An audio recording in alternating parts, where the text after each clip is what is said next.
Hello, my name is Mr.Raw. I'm a self-published author here to present to you my first novel, How the Game Was Played. I'm going to read to you the synopsis.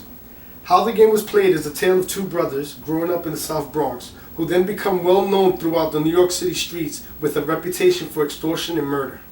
Their rise in the New York underworld leads them into many obstacles and animosity from their rivals.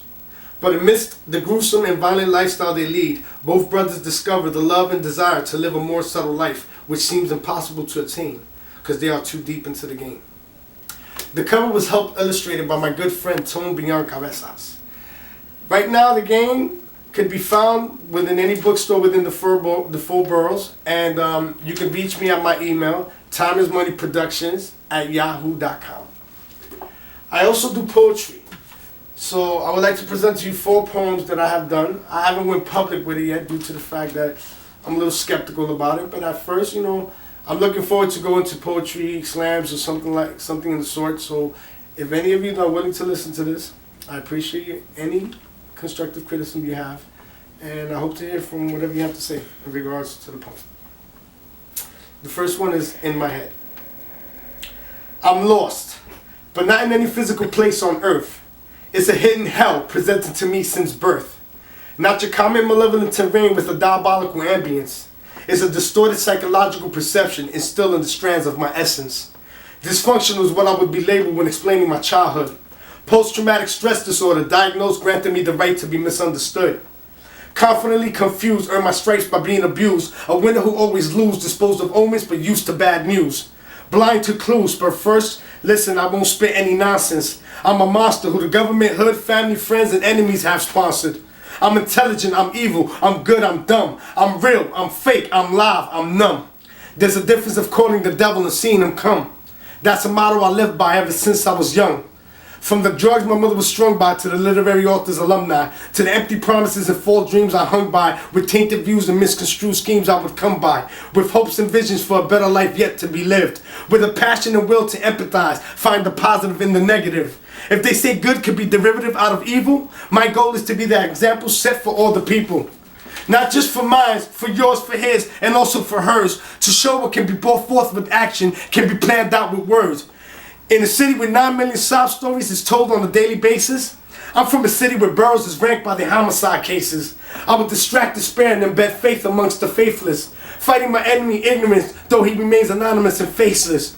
I was born to suffer, so through redemption I do my thing. It's been said, in the land of the blind, the man with one eye is truly king. So I thank you for lending an ear and opening your hearts on a good note. Adversity is part of the game, so maintain, because there's hope. That's the first one. I appreciate any criticism, and if you like it, I would like that even more. So if you can shout me out, whatever. Second one is a little more personal, it's a little more in-depth into my persona. So it's called Mommy, I Forgive You for Fucking Up My Mind.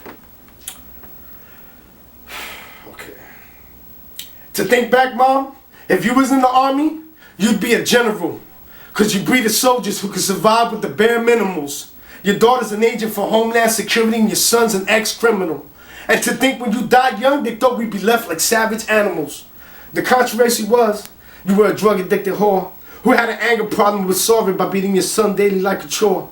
Until she got cured, then it was supposed to be honky-dory for sure. Till the high came down, I was back to beatdowns cause you're mad and fiending for more. To me, this became law, so I rose early for more force to go search for the resources to make you happy once more. From packing bags to looting cars, from skipping school to sweep stores. Anything to see you smile, but more to avoid the sores. If I think back, Mom, if you used your mind, you could have been a professor. Cause you taught me the fine arts and logistics and stealing drugs out of that dresser. You get high for days and philosophize on all the dark ways and perceptions of a man's heart and have me believe shiesty pays. You taught me how to pluck the middle bill out of Dad's wallet and how to hold my breath and be still when I hid in the closet. How to lie with a straight face when I explained the black eyes. Or how to mask my hate when you was out with them other guys. When Dad was out at work, he used to fuck all them jerks. No matter how much it hurts, I always avoided going berserk. I thought it was normal for a child to hold in so much anger. It's okay if every day I woke up with thoughts to anger. Active matricide euphorically fill my head in daydreams to rhetorically complicate one's resolve within the childhood's queen. Did I scheme? Boy, I schemed from banana peels to buckets with electric eels. 50 million ways to kill, never finding the right one still. Now I think back, Mom, when you died, you became more of a saint. All's forgotten, slate wiped clean, not a smudge nor a taint. I felt cheated at first when they drove you away in the hearse, but then it hit me. I was free from the pain, no more disdain, cause now you're no longer with me. No more looking for me those days when you thought I was out lost. No more awkward kisses, which I suspiciously thought you was going soft. No more fighting for me when I knew no one ever would. No matter how mean you came off, you always made sure we were good. And all the bullshit name brands and the toys I complained you never bought could never replace your face and all the time we have lost.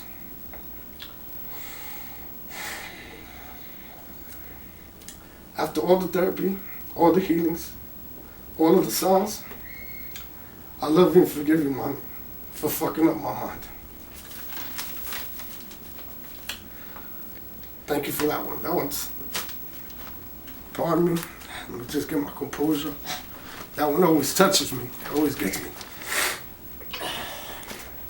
But the show goes on, so we're going to get this popping. Here's the third one, and it's called Ghetto Philosopher's Mind. We live in a world mixing lies with truths. Take life for granted, don't believe till there's proof. Irreconcilable differences instigate conflicts of interest. Despondent to all respondents, their opinions are far and distant. Right now, I write with thoughts fueled by weed, coke, and alcohol. Scrutinizing my procrastinating ways within a mental microscope. I'm a human whose touch of brilliance resulted into insanity. A disdain for the vain, I embrace the insane, absorb the oncoming calamity. Who's to blame? The man who donated his sperm but wasn't gentleman enough to leave his name? Or the lady whose choice to raise me seemed to be a burden, so she introduced me to pain? Am I humble enough to bridge the gap between intelligence and ignorance? Or will the effort seem futile because the applicants are too dense? Life's a game, too many questions, not enough answers. All these diseases with so many ways to catch it. Are we fighting cancer? I'm a deadbeat dad whose heart yearns one day to be father of the year. An eclectic, disparaging decimation which adheres to all fears. Let's speak gibberish that the elite philosophers can still find wisdom to grasp, but still hold some significance that the young in mind can inquire to ask. Questions with hopes of guidance which inspires faith, clarity, and trust. Though we had it rough, lighten the load for the future, and still righteousness for the just. 1 million thoughts racing within one mind's protocol to process, and abandonment to all inhibitions, keeping one's conscience in duress. My God remains my God. By birth I'm Catholic, but by living I became agnostic. Never constrained by tantalizing myth which subdues one's spirit with gossip. An organically birthed abomination concocted through the darkest sentiments. An aesthetic soul whose decadence for man's creed finds no precedence. I can swear to my virgin soul, I don't sit here with a dictionary at my disposal. Rather more chemical imbalance that melt down like power plants in Chernobyl. To conjure a demon that lies in the tumultuous depth of my persona, which only can cause an inept unnecessary contraction of a trauma. If the Christian's God was a bully, and the devil was a victim, would the prolific difference contradict all of the indignance? Freeing myself from all restraints, severing all ties that bind. This is the complicated constitution of a ghetto philosopher's mind. Once again, any constructive criticism, I'm willing to take, and if you like, holla. Last one, I'm probably got y'all tired. Here we go. I'm gonna make this one. This is the last one. It's pretty short, but it's straight up. It's called Intellectuals Jargon, Universal Pigeon. Mommy was a cold step in the front of my building, like the many other mothers who formed the stoop to remain vigilant of their children. Daddy was any dude in the hood who made moves I admire. Unbeknownst to them, they showed me methods to resources to acquire whatever I desired. My siblings were street orphans to crackheads, dope fiends, whores, and negligent parents. Ignorant to life's true meaning, but destitute enough to hunger for the apparent. Clothes, food, and anything to ease the pain of being poor was a priority. No one thought in the years to come our worst adversity would be to maintain one's sobriety. Technology and media bulldozes into our lives like subcontractors for the future. Generation X caught in the transition, stuck with the conflict of should I text you or should I shoot you?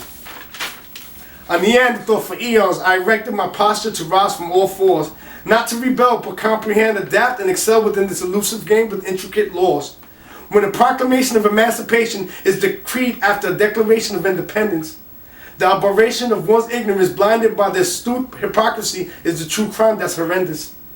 An apprentice to time, my true wisdom is gained through experience under existentialism, a debilitating antithesis pontificating the heart-breaking cataclysm. Once the debacle occurs, are we prepared for the oncoming vicissitude? Or would we fall to a maniacal monotony procured from the maladroit aptitudes? From oxymorons to onomatopoeias, adages, parables, catchphrases, and quotes, to memoirs, biographies, synopses, and also footnotes. From the disappearance of John Bonet to the amputation performed by Lorena Bobbitt. I can empathize, but I still have the question of what happened to little Keisha who disappeared 20 years ago in the projects. I'll broaden your horizons so later you can scrutinize and narrow your margins. This is Universal Pigeon, aka an intellectual's jargon. I kind of messed up there a little bit, so I know you might. I'm straight up about it, so I'm not. But I'm working on it. Anybody have any commentaries? I'm willing to take it. I thank you for your time once again. Please don't forget, come get the first copy of how the game was played, because part 2 will be out by July. By the middle of July, part 2 will be out, and it will be hotter than the first book, I guarantee you. I'm in love with it, and I'm writing it, and I'm all into it, so you probably haven't seen me out there sometimes, but you do catch me out there. And if you do, you can stop me. I always have books on me. No problem. Willing to sell all time, all days, 24 hours. Time is Money Productions at yahoo.com. Mr. Raw, thank you very much, and have a good day.